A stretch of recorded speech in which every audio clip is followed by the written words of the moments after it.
எனக்கு வந்து 49 வயசாகுது. நான் இங்கே கிளினிக் வந்து ட்ரீட்மெண்ட்டுக்கு வரும்போது பார்த்தீங்கன்னா எனக்கு முகமெல்லாம் புதன்னு வீக்கமாக இருந்துச்சு. கால் வலி, தோள்பட்டை வலி, முட்டி வலி, சதையெல்லாம் வலிக்கும்.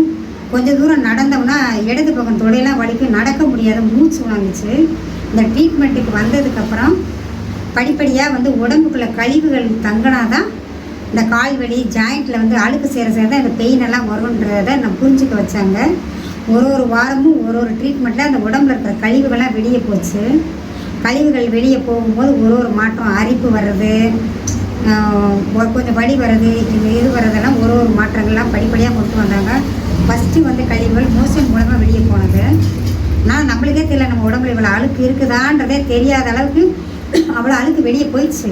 அதுக்கப்புறம் அடுத்த கட்ட நடவடிக்கையாக அப்புறம் சளி உடம்புல வந்து எங்கெங்கே பித்தங்கள்லாம் தங்கி இருக்குது அதுக்கு இது கொடுத்தாங்க. சளி நெஞ்சில் ஸ்ட்ராங்காக ஃபார்ம் ஆயிடுச்சுன்னா இருமல் வந்தால் தான் நெஞ்சில் இருக்க சளி வெளியேறும். அந்த இருமலுக்கு உண்டான தூண்டுதல் அவங்க கொடுத்து ஒரு 15 நாள் எனக்கு அதிகப்படியான இருமல் இருந்து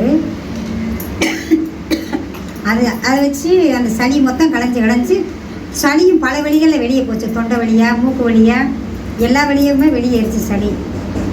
அப்புறம் பித்தமாக இருந்தது, பித்த வாந்தியும் அதுவும் கசப்பாக, அதுவும் ஒரு 2 நாள் மொத்தம் வாந்தி எடுத்து 15 நாளாக பர்ஃபெக்டாக பித்தம் கிளியர் ஆயிடுச்சு, சளி கிளியர் ஆயிடுச்சு, நல்லா ஆயிடுச்சு. அரிப்புகளும் படிப்படியாக குறைஞ்சி இப்போ நான் இருக்கிற இடையில 1 ரவுண்டு நான் சுத்தமாக குறைஞ்சிருக்கிறேன். ஆரோக்கியமாக இருக்குது.